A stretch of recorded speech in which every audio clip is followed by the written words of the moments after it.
मोदी जी कुछ तो लाज रखिए। भ्रष्टाचार पे मत बोलिए, परिवारवाद पे मत बोलिए, आदिवासी सम्मान पे मत बोलिए। बोलना है तो केवल और केवल माफी मांगिए कि हमने झारखंड में आकर अभी तक जो जो घोषणाएं की उसको लागू नहीं किए, इसके लिए हमें माफ करें। जिसका मुख्यमंत्री का रिश्तेदार, आत्मीयजन सभी चुनाव में खड़े, उसमें तो जो एक सजायाफ्ता भ्रष्टाचारी है वो भी पूर्व मुख्यमंत्री रहा, अब वो भाजपा का नेता है, उनकी पत्नी चुनाव लड़ रही है। और तो और छोड़ दीजिए, एक पूर्व मुख्यमंत्री भी चुनाव लड़ रहे हैं और साथ साथ उनका बेटा भी चुनाव लड़ रहा है। एक पूर्व मुख्यमंत्री की जहां पत्नी लड़ रही है वहीं दूसरे की बहू लड़ रही है चुनाव। आज हमारे राज्य में प्रधानमंत्री जी विचरण कर रहे हैं। पहले गर्दवी गए और फिर चाईबासा। अच्छा है, उनको भी अब ये एहसास हो गया कि भारतीय जनता पार्टी अब पूरी तरह से इस चुनाव में पूरी तरह पराजित होने का एक संकेत उनको मिल गया। आपने चाईबासा की रैली से पहले जो गढ़वा में जो रैली हुआ,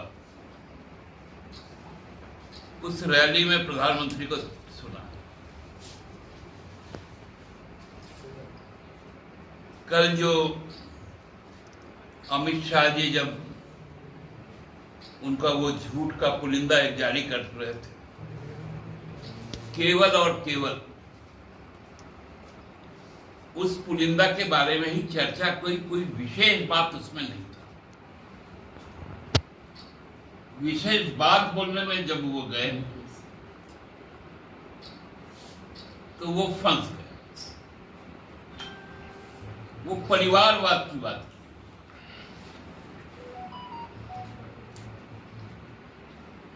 भाजपा परिवारवाद पे भी बोलेगा? जिसका मुख्यमंत्री का रिश्तेदार, आत्मीयजन सभी चुनाव में खड़े, उसमें तो जो एक सजायाफ्ता भ्रष्टाचारी है वो भी पूर्व मुख्यमंत्री रहा, अब वो भाजपा का नेता है, उनकी पत्नी चुनाव लड़ रही है। और तो और छोड़ दीजिए, एक पूर्व मुख्यमंत्री भी चुनाव लड़ रहे हैं और साथ साथ उनका बेटा भी चुनाव लड़ रहा है। एक पूर्व मुख्यमंत्री की जहां पत्नी लड़ रही है वहीं दूसरे की बहू लड़ रही है चुनाव।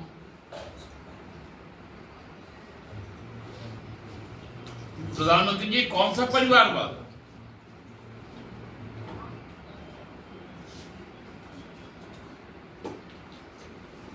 जब बोलने के लिए कुछ नहीं है आपके पास, तो क्यों इस तरह की बातें करते?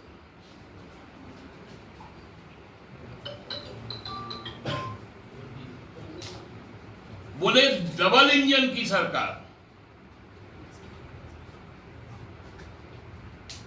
2019 में तो डबल इंजन था ना,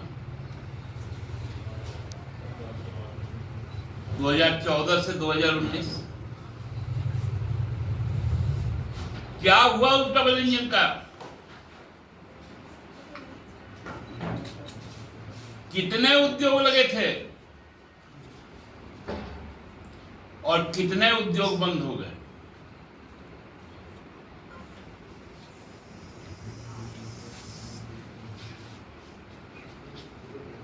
प्रधानमंत्री जी, कम से कम आपके मुंह से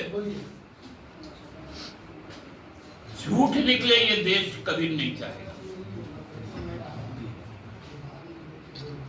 आप ठीक चुनाव के पहले जमशेदपुर गए थे और आपने वंदे भारत को हरी झंडी दिखाई थी। 9 वंदे भारत ट्रेनें झारखंड में चल रही है। एक आज से नया शुरू हुआ जो गया से चलकर गढ़वा पहुंचा, 10वां वंदे भारत। फिर एक वंदे भारत और चला,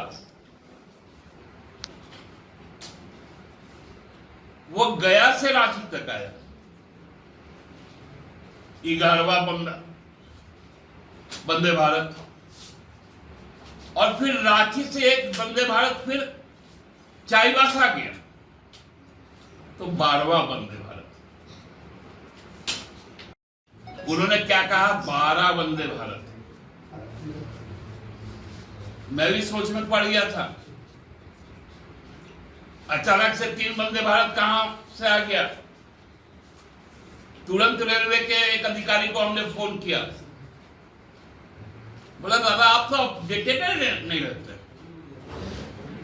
जेएमएम के पास कोई जानकारी नहीं। अरे आज ही तो हम लोग चलाए हैं गया से गढ़वा तक। मोदी जी किस चीज में गए थे? वंदे भारत में ना गए थे। बोला ठीक है, और दूसरा? बोला क्या है, जो गया से रांची है। और तो तीसरा?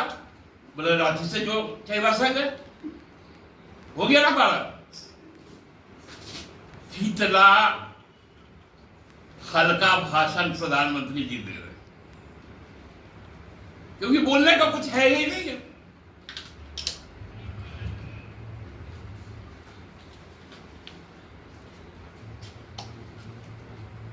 एक ही बात, अपमान हो रहा है, अपमान हो रहा है।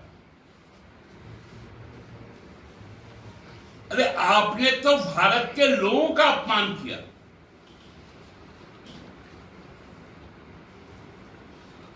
आप अंतरराष्ट्रीय मंच पर जाके कहते हैं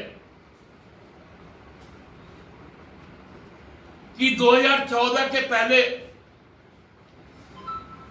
विदेशों में जो भारतीय लोग रहते थे उनको अपनी नागरिकता बताने में शर्म आती थी।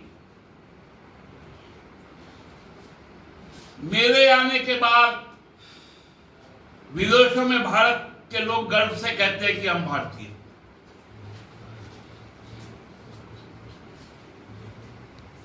प्रधानमंत्री जी, 2014 से 2024 के बीच इन 10 वर्षों में 2,20,000 भारतीयों ने अपनी नागरिकता छोड़ी और विदेश की नागरिकता ली। ये आंकड़े हमारे नहीं हैं, ये आंकड़े भारत के विदेश मंत्रालय के, ये आंकड़े देश के गृह मंत्रालय के, और ये आंकड़े संसद में प्रस्तुत हैं। क्योंकि संसद में गढ़वा जैसा झूठ नहीं बोला जा सकता, वो भी लिखित रूप में। चाईबासा जैसा झूठ नहीं बोला जा सकता, वो भी लिखित में।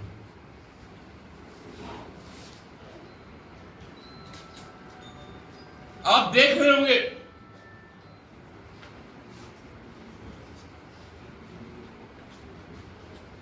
बोले कि सड़क चौड़ीकरण करेंगे, उद्योग धंधे आएंगे। डबल इंजन का सरकार में कहां उद्योग लगा? कितना मोमेंटम झारखंड हुआ।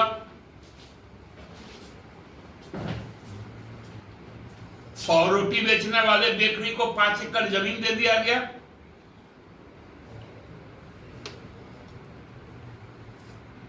उस समय एक टर्म आया था, अर्थ ब्रेकिंग सेरेमनी, मतलब पृथ्वी को तोड़कर कुछ ऊपर आ गया।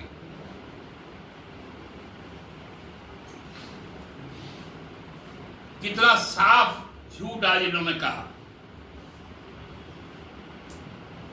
कि हरियाणा में हमारी सरकार बनी और 1 महीने में हमने न पर्ची न खर्ची 2 लाख युवाओं को नौकरी दे दी। अरे आप प्रधानमंत्री हैं, आपकी बात हरियाणा में भी जाता है।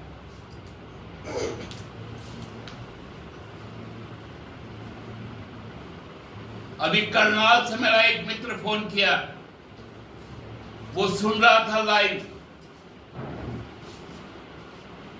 कि थोड़ा पूछ लेना अपने प्रेस कॉन्फ्रेंस में हरियाणा के किस व्यक्ति को नौकरी मिला। एडवर्टाइजमेंट नहीं निकला तो ये नौकरी बढ़ गई। और मजेदार तथ्य आपको बताते हैं, आप सभी संस्थान के लोग के प्रतिनिधि अभी चाईबासा में जरूर।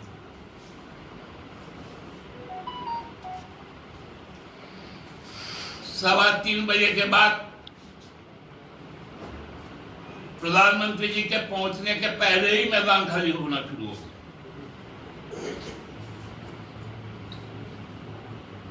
मेरे पास तो तथ्य है, लोगों को ढोके लाया गया था, लेकिन वही वंदे भारत थोड़ा लेट कर गया।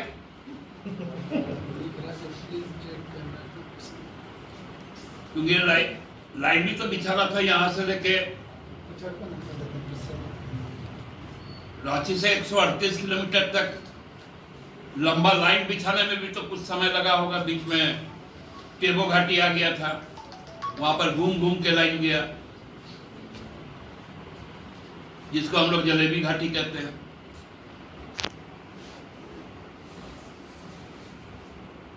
तो इसलिए थोड़ा लेट हो गया।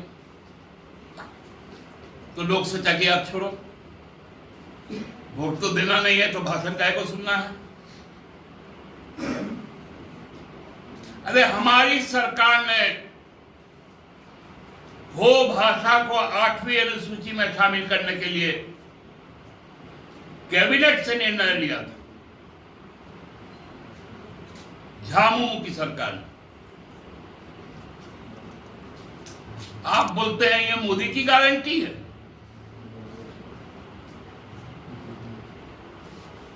मोदी की गारंटी सनातन कोड क्यों नहीं है? बोले देश की समृद्धि और संस्कृति की रक्षा आदिवासियों ने की, तो आदिवासी का जो धर्म कोड है वो क्यों नहीं? आपने कहा था महिलाओं को हम 2025 से संवैधानिक संस्थाओं में 33% आरक्षण देंगे। हम 2025 के दहलीज पे खड़ा है। आपने अभी तक जातीय जनगणना की घोषणा तक नहीं की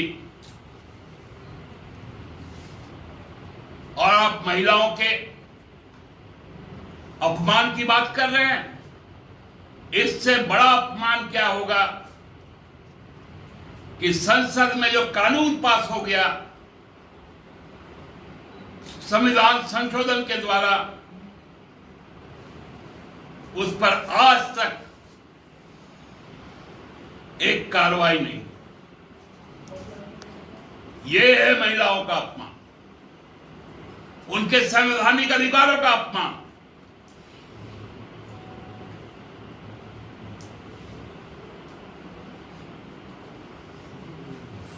आपका पूर्व मुख्यमंत्री याद होगा रघुवर दास जी को, आप लोग सब इसी हरमू में जहां मैं बैठा हूं, इससे महज 400 मीटर दूर हरमू मैदान में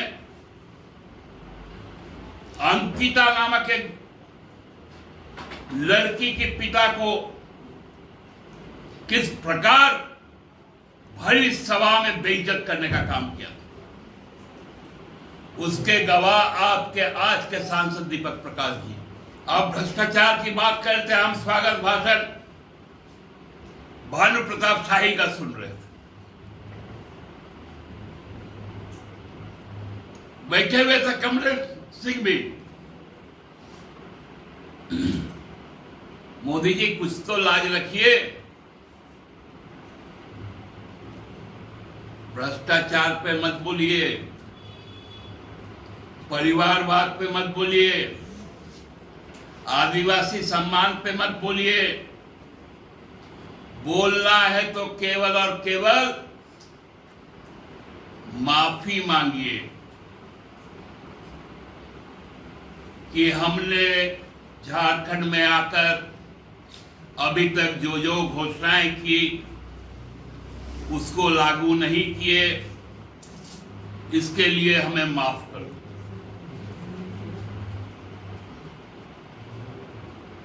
और चुनाव के बाद 23 तारीख के बाद 3 वंदे भारत दे दीजिएगा, क्योंकि बोल चुके हैं लोग। एडवांस बुकिंग करना शुरू कर दिया है, गढ़वा से गया तक का, चाईबासा से रांची तक का टिकट कटना शुरू हो गया। उनको वेटिंग लिस्ट में ना रहना पड़े। एक हताश, निराश, पराजित भाजपा का स्टार प्रचारक आज गए हैं लौट। कल सुनते हैं कोई माचिस लेके भी आएंगे एक मुख्यमंत्री आग लगाने की।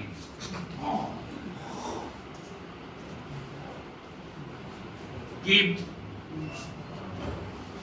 बटेंगे तो कटेंगे।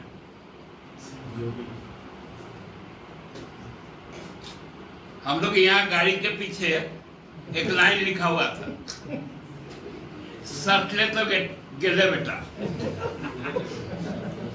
तो बटेंगे तो कटेंगे, जैसे करने आइएगा ना तो सटले तो गिरे बेटा, ये ध्यान रखिएगा।